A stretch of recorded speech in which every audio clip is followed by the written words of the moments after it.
Reluctance जो शब्द है क्या बता रहा है रिलक्टेंस? पहले तो ये पता चलेगी है क्या चीज। रिलक्टेंस एक तरह का रेजिस्टेंस है।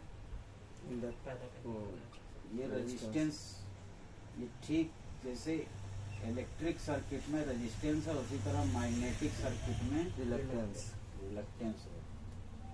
रिलक्टेंस अपोज करता है फ्लक्स का और रेजिस्टेंस अपोज करेगा करंट का। ये करंट का विरोध करता है रेजिस्टेंस और रिलक्टेंस जो है मैग्नेटिक फ्लक्स का।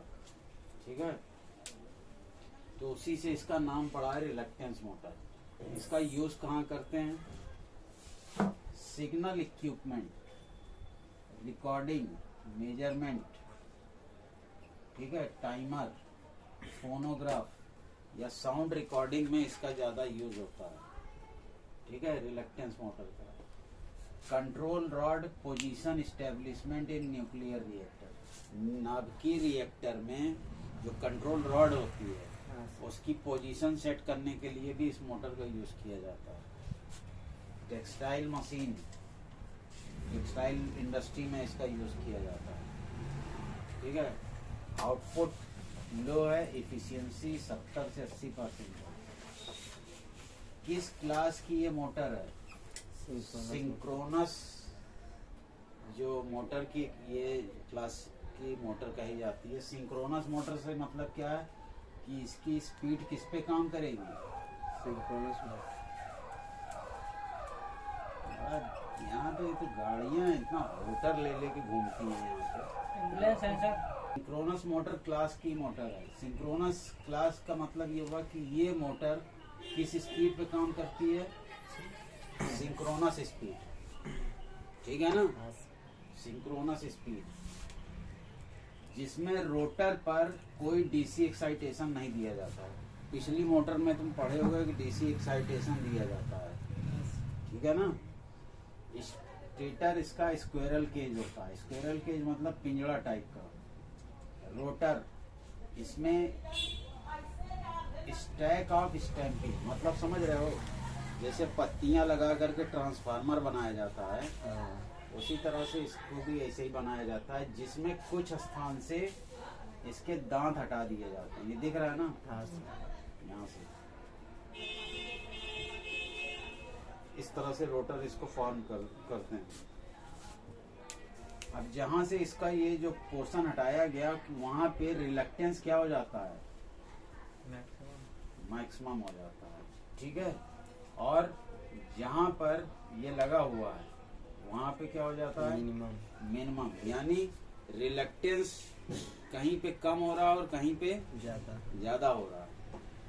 तो रिलक्टेंस कम और ज्यादा होगा तो फ्लक्स भी क्या होगा? कम ज्यादा होगा। ठीक है, और मैग्नेट एमएमएफ जो होगा वो भी कम और ज्यादा होगा। इसी डिफरेंस के कारण इस पे कुछ टॉर्क क्रिएट हो जाता है। इसमें देखो, इस मोटर में रोटर रोटेटिंग मैग्नेटिक फील्ड के एक्सिस के साथ अलाइन होने के लिए ट्राई करता है। अलाइन का मतलब क्या है? जुड़ा। अगर ये कोई मैग्नेट है, नॉर्थ पोल है और ये साउथ पोल है, यहाँ पे फेरो मैग्नेटिक मटेरियल यानी जो आयरन से जुड़े हुआ चीज हो उसको यहाँ रख दें तो क्या होगा? अब इसी एंगल में रखना है। एंगल देख रहे हो ना किस तरह से रखा गया है, ऐसे ही रखना है। ये उसका एक्सिस है, ये इसको बोलते हैं मैग्नेटिक एक्सिस। अच्छा, ठीक है, मैग्नेटिक एक्सिस। अब ये ऐसे रखा गया है तो इस समय घटना क्या होगी? इसमें ऐसे रखे हुए हैं, ये लोहा है और ये चुंबक है। लगाओ, उसकी तरफ अट्रैक्ट होगा, कांस्टेंट हो जाएगा, अलाइन में हो जाएगा। यही तो मैं बोल रहा हूँ ना, ये आयरन इस तरह से अगर ऐसे छोड़ दें इधर फ्री और मैग्नेट के बीच में, तो किधर घूमेगा? घूम करके किस पोजीशन पे आएगा? ऐसे ही रहेगा। ये ऐसे हो जाएगा, नहीं ऐसे हो जाएगा सर, कैसे, हॉरिजॉन्टल। ये ऐसे हो जाएगा, समझ रहे हो ना। तो इसी को बोलते हैं अलाइनमेंट, कहीं पे लिखा था ये हाँ, सेकंड लाइन एक्सिस के साथ अलाइन होने। एक्सिस के साथ Align। अलाइन होने के लिए ट्राई करता। मतलब अगर हम लोहे को अगर जो चुंबक के बीच में ऐसे करेंगे तो वो उस पोजीशन पे नहीं रहेगा, वो घूम करके अलाइंड होने की कोशिश करेगा हाँ, उसी रेखा में जिस पे मैग्नेटिक एक्सिस है। ठीक है। स्टेटर का मैग्नेटिक फील्ड रोटर को सिंक्रोनिज्म की ओर खींचता है। सिंक्रोनिज्म का मतलब क्या है कि जो इसमें सिंक्रोनस स्पीड से जो मैग्नेटिक फील्ड जनरेट हो रहा है, रोटर को भी उसी ओर खींचेगा। क्या गिरा, कुछ गिरा क्या? घर में देखो।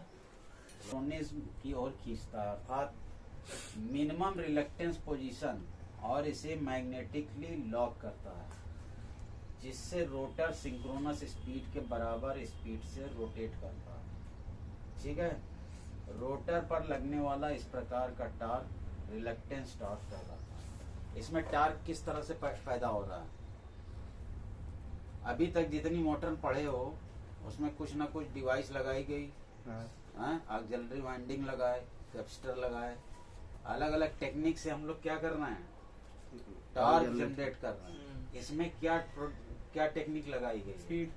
हाँ, इसमें एक टेक्निक ये लगाया गया है कि यहाँ से कुछ टीथ को हटा देने से हमारा दो चीज बन रहा है, रिलक्टेंस रिलक्टेंस और कहीं पे लो हो रहा है और कहीं पे ज्यादा हाई हो रहा है। ठीक है। तो ये रिलक्टेंस के कारण रोटर पे क्या एक टॉर्क क्रिएट होता है, हाँ, यानी रोटर के रिलक्टेंस के डिफरेंस के कारण इस पे एक टॉर्क लगता है, जो कि रोटर क्या है, रोटर घूमने की कोशिश करेगा, लेकिन रोटर घूमेगा नहीं। कैसे? रोटर तो भाई रुका हुआ है ना। अभी मान लेते हैं ये रोटर है, ये रोटर है। अगर हम इसको ऐसे रख दें इस तरह से स्टैंड स्टिल पोजीशन पे, जब रोटर रुका हुआ तो वो घूमेगा नहीं, घूमेगा ना। सेल्फ एक्साइटेड चाहिए। तो घूमेगा कब? जब कि ये मैग्नेट भी अगर हम घुमा दें, नहीं समझे? हाँ हाँ सर, तो समझ रहे हो ना। एक बार ये इस पोजीशन में आ गया, ऐसे ऐसे आ गया, पहले तो हम उसको तिरछा रखते थे, अब इस पोजीशन में रख दिए। अब ये तब तक रुका रहेगा, ये तो रुका ही रहेगा, ये घूमेगा कहाँ? हमको रोटर घुमाना है। ये घूमेगा तब जब ये वाला घूमना चालू कर दे। ये घूमेगा कैसे? क्योंकि ये यहाँ से लॉक हो जाएगा, मैग्नेटिक लॉकिंग इन दोनों के बीच में होगा। हाँ, ठीक है ना। तो मैग्नेटिक लॉकिंग हो जाएगी, जिस स्पीड से ये वाला घूमेगा वही स्पीड से ये भी घूमने लगेगा। ये घूम रहा है सिंक्रोनस स्पीड से, तो ये भी किस स्पीड से घूमेगा? सिंक्रोनस। ये भी सिंक्रोनस से घूमने लगेगा। ठीक है। तो मतलब मैग्नेट थोड़ा मूव कराएंगे सर उसे। मैग्नेट मूव नहीं किया जाता। ठीक है।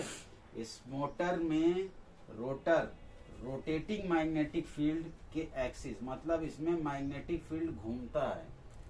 अच्छा, ठीक है। हम इस मोटर को नहीं घुमा रहे हैं, मोटर के अंदर मैग्नेटिक पोल नहीं घुमा रहे हैं, उसके अंदर के जो चुंबकीय क्षेत्र है वो किस प्रकार का है? रोटेटिंग है। रोटेटिंग। जो मैग्नेटिक फील्ड उसमें जो प्रोड्यूस हो रहा है वो रोटेटिंग फील्ड बन रहा है। लोअर हाई रिलक्टेंस कारण हो रहा है हाँ, सर। ठीक है। और ये इस कारण से हो जा रहा है क्योंकि ये सिंक्रोनस मोटर की क्लास की है। ठीक। तो टॉर्क तभी जनरेट हो रहा है जब वो रोटेट कर रहा है, हाँ, उसकी स्पीड पे नहीं डिपेंड कर रहा है। टॉर्क हमको इसको घुमाने के लिए चाहिए ना, रोटर को। रोटर को टॉर्क तब मिलेगा जबकि ये इससे लॉक हो जाए। ठीक है ना। लॉक तब होगा जब इसका रिलक्टेंस लो और हाई होगा। तो जहाँ पे रिलक्टेंस यहाँ पे कहीं पे कम है, कहाँ पे कम है? मिनिमम रिलक्टेंस पे, यहीं पर ये मैग्नेटिक फील्ड इससे जुड़ जाता है। ठीक है, कपल हो जाएगा। और फिर जिस स्पीड से मैग्नेटिक फील्ड घूमेगा उसी स्पीड से ये ये भी घूमने लगेगा, तब टॉर्क जनरेट होगा। तब टॉर्क जनरेट होगा। ठीक है, मेन पर्पस क्या था कि हमको रोटर घुमाना है। तो इसका ज्यादातर इसका साउंड रिकॉर्डिंग वगैरह में छोटे मतलब उसमें यूज है, ज्यादा बहुत बड़े लेवल पे नहीं यूज किया जाता। रिपल्सन मोटर, ये नाम से ही क्या बता रहा है? रिपल्सन का मतलब क्या होता है? प्रतिकर्षण। प्रतिकर्षण। ठीक है, तो प्रतिकर्षण का मतलब क्या हो गया? दूर क्या हो गया धर्मेंद्र? टाइम देखते रहना भाई। दूर 10 बजे चले, 10 मिनट 5 मिनट बाद चले जाना। ठीक है, प्रतिकर्षण का मतलब क्या हुआ? दूर हटना से मतलब अरे हाँ, सब दूर हटना। ठीक है, मैग्नेटिक रिपल्सन किसके बीच में होता है? दो चुंबकीय पोल्स के बीच में, जो चुंबकीय पोल्स हैं उनके बीच में मैग्नेटिक रिपल्सन होता है। उसी सिद्धांत पे ये मोटर काम करती है। ये इस तरह से पूछ सकता है सवाल, हाँ सर। रिपल्सन मोटर किस प्रिंसिपल पे काम करती है? ठीक है ना। Magnetic repulsion single phase commutator motor है। स्टेटर पर एक वाइंडिंग, रोटर पर स्लॉट। स्लॉट मतलब खांचे, जिसमें कंडक्टर भरे जाते हैं, जिसमें लैप और वेव वाइंडिंग होती है, और ये कम्यूटेटर से कनेक्ट रहता है। टॉर्क प्रोड्यूस करने के लिए ब्रूस पोजीशन किसी एंगल पर रखी जाती है। इसको समझने की चीज है, ये बता रहे हैं। कहाँ पे यूज करेंगे? ड्रिल मशीन में। फ्रिज का कंप्रेसर है, ठीक है, उसमें यूज होता है। एयर कंप्रेसर और कुछ इलेक्ट्रिक ट्रेन है, वहां भी इसका यूज होता था। अब इसमें वर्किंग इसको देखते हैं कि जब स्टेटर पर एसी सप्लाई देंगे, ये हमने दिया एसी, ठीक है, स्टेटर पर एसी सप्लाई देंगे तो एसी फ्लक्स डेवलप होगा। हाँ, एसी सप्लाई दोगे एसी फ्लक्स तो मैग्नेटिक फील्ड बनेगा। हाँ सर। मैग्नेटिक फील्ड का मतलब क्या हो गया? AC flux, alternating flux. ठीक है, ये अल्टरनेटिंग फ्लक्स कहाँ पे लिंक करेगा? रोटर से। रोटर से जब लिंक करेगा तो ईएमएफ बनाएगा।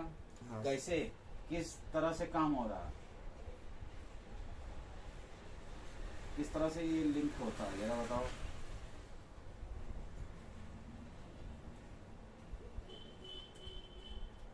यहाँ पे तुमने सप्लाई दिया ट्रांसफार्मर में, हाँ सर। करंट फ्लो होगी, मैग्नेटिक फील्ड बनेगा। हाँ सर। ये मैग्नेटिक फील्ड कहाँ पे जाता है? सेकेंडरी सेकेंडरी पे लिंक कर जाता है ना। हाँ सर। तो ठीक वही चीज यहाँ पे हो रहा है कि यहाँ का जो फ्लक्स है वो लिंक कर रहा है रोटर से। तो जब ये लिंक करेगा तो यहाँ पे क्या होता है? ईएमएफ जनरेट ईएमएफ यहाँ भी जनरेट हो जाएगा ना। हाँ सर। ईएमएफ जनरेट होगा मतलब वोल्टेज पैदा हो जाएगा, करंट प्रोड्यूस होगा। ठीक है, और वोल्टेज आएगा तो करंट भी आ जाएगी। हाँ सर। ठीक है, ईएमएफ प्रोड्यूस होगा और करंट प्रोड्यूस होगी। ये अब जब प्रोड्यूस हो गया तो मैग्नेटिक पोल सेटअप होता है कहाँ पे? कोर पे। और ये करंट, ठीक है, अपना एक मैग्नेटिक पोल सेटअप करेगी। मैग्नेटिक पोल जो सेट हो रहा है वो इक्वल पोलैरिटी का होगा। जैसे स्टेटर का एन है तो रोटर भी क्या बनाएगा? एन। स्टेटर का एस है तो रोटर भी क्या बनाएगा? Same polarity. दिख रहा है ना? हाँ सर। इसको बोलते हैं सेम पोलैरिटी। तो जब इस तरह का पोलैरिटी का दो मैग्नेट बन गया तो अब ये बताओ कि इनके बीच में कौन सा फोर्स काम करेगा? रिपल्सन। एन और एन है रिपल्सन। तो रिपल्सन लग जाएगा। एस पोल और एस पोल है तो यहाँ भी रिपल्सन, एक दूसरे को दूर भेजेंगे। ठीक है? हाँ, तो this magnetic pole is equal polarity as stator. Stator की तरह ही इसमें रोटर पे भी जो मैग्नेटिक पोल बनता है वो इक्वल पोलैरिटी का होगा। तो इनके कारण रिपल्सन फोर्स काम करने लगता है किसके बीच में?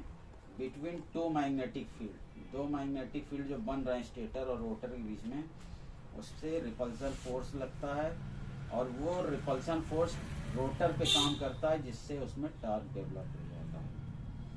टार्क डेवलप होगा तो वो घूमने लगेगा। घूमेगा। अब सवाल ये उठता है कि रिपल्सन किस एंगल पे अगर हम सेट करेंगे रोटर को कि ज्यादा पड़े। जैसे ध्यान से देखना है इसको, ये है मैग्नेट आपका, ठीक है।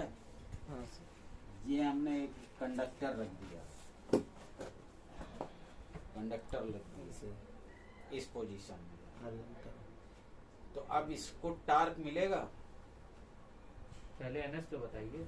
चलो ये एन है और एन इसको भी एन कर दें। एन रिपल्सन लेना है ना हमको, रिपल्सन फोर्स चाहिए, दोनों एन है, तो इसको टार्क मिलेगा। नहीं सर, ये जगह लाइन रहेगी, मतलब ऐसे हैं? टार्क नहीं मिलेगा। या इसको चलो हम एन कर देते हैं ना, इसको एस कर देते हैं। इसमें भी तो मैग्नेटिक पोल बन रहा है ना, हाँ समझो। ये स्टेटर हो गया और ये रोटर, ये वाला रोटर हो गया, तो रोटर में भी तो आया ना मैग्नेटिक फील्ड। यहाँ पे देखो कह नहीं रहा है, हाँ magnetic pole setup on core, magnetic pole is of equal polarity as stator. ये रोटर का मैग्नेटिक फील्ड है और ये स्टेटर का। अब ये इस पोजीशन पे है रोटर, मतलब ये उसका चुंबकीय क्षेत्र है, उसका एक्सिस, और एंगल कितना बन गया 90 90 डिग्री। तो अब इसको घुमा पाएगा, इसको घुमाना है किसी तरह से। 90 थोड़ा कम रहता है, फिर ज्यादा रहता है तो हो कब जाता है। घूमेगा? थोड़ा बहुत बैंड होना चाहिए, ये पूरे स्ट्रेट पे। अब मान लेते हैं इसको ऐसे कर दिए, चलो ये एन है और ये एस है। रिपल करेगा। हो जाएगा सर, हाँ? हो जाएगा। अरे सेम एक्सिस में आ गया एकदम। रिपल करेगा। दूर हट जाएगा कैसे तुरंत। कैसे दूर हटेगा भाई, तो Constant बोल रहा है ना। ये एन है स्टेटर का और ये भी एस है, और ये रोटर लगा दिए। हाँ सर। यहाँ पे एन है और यहाँ पे मान लेते हैं एस है। अब इसको रिपल्सन फोर्स मिले कि ये घूमे, कहाँ मिल रहा है? हो जाएगा सर। दोनों स्टेटर पे एन है, रिपल्सन और रोटर लगेगा पे ना। एन है। रिपल्सन तो मिल रहा है, हाँ रिपल्सन तो मिल रहा है, लेकिन ये घुमाएगा कैसे इसको? हाँ सर, उस तरफ से भी मिल रहा है, इस सर, तरफ से लॉक भी हो मिल रहा है, जाएगा। लॉक हो जाएगा, वो ऐसे ही पोजीशन पे खड़ा हो जाएगा। खड़ा हो जाएगा। उस तरफ से भी मिल रहा है रिपल्सन, इधर से भी दोनों पे मिल रहा है। बराबर एंगल हो गया ना। अगर अब हम इसको इस तरह से करते हैं, थोड़ा सा लाइन। ये एन है और ये एस है। अब तुरंत अब move ये कर वाला रिपल्सन किसको देगा? एन को। इसको देगा, हाँ सर। इधर भागेगा ना। हाँ सर। और ये वाला रिपल्सन किसको देगा? एस को इसको देगा, ये घुमा नहीं देगा, तुरंत मूव करेगा। ठीक है। हाँ तो सर। ये यहाँ पे अभी जो बनाए थे हम लोग, ये बनाए थे कितना है ये 90। 90 डिग्री। ये 180 है। ये 180 हो गया। ये ऐसे बनाए थे अभी 90। 90 था, और ये कितने पे आ गया? 45। 45। इसीलिए हमने यहाँ लिखा कि T is directly proportional to sine alpha, और ये T मैक्स है, मतलब मैक्सिमम टार्क कितने पे मिलेगा उसको? 45 डिग्री। तो सर मतलब जब ये मोटर स्टार्ट होगी, अगर जब ऑफ होती होगी तो 45 डिग्री एंगल पे हमेशा रुकती होगी। हाँ हाँ, उसको वैसा सेट किया गया है ना, देख नहीं रहे इसमें ब्रश का पोजीशन अब ऐसे नहीं रखा गया है, यहाँ पे लगा सकते थे। ब्रश का पोजीशन ऐसे भी तो बना सकते थे, यहाँ पे यहाँ पे यहाँ पे लगा दिए। इसका पोजीशन देख रहे हो, कुछ चेंज है, चेंज है। ऐसे नहीं रखा गया है। उसका कारण है कि मैक्सिमम टार्क उसको मिले, ठीक है। तो जब मैक्सिमम टार्क जब इस एंगल पे मिलेगा तो रिपल्सन बहुत तेज होगा। तुरंत मूव करेगा। रिपल्सन जब होगा तो ये भागेगा, इधर किसी एक डायरेक्शन में घूम जाएगा। पॉज कर दीजिए। बेंडिंग के अलावा एक जिसको बोलते हैं केज वाली, इसमें जब मोटर अपनी फुल स्पीड गाड़ी चला लेते हैं, जो है ऊपर उठा लिए जाते हैं। ये जो ब्रश कनेक्टेड हैं ये अपने आप सब ऊपर आ जाते हैं, ठीक है, डिस्कनेक्ट हो जाएगा। ये उसका वर्किंग का वो है। हॉर्स पावर रेटिंग इसकी 1/4 से 5 HP है। कहाँ यूज करते हैं? Petrol pump, compressor, fridge, centrifugal switch की जरूरत नहीं होती है, ठीक है। हाँ सर।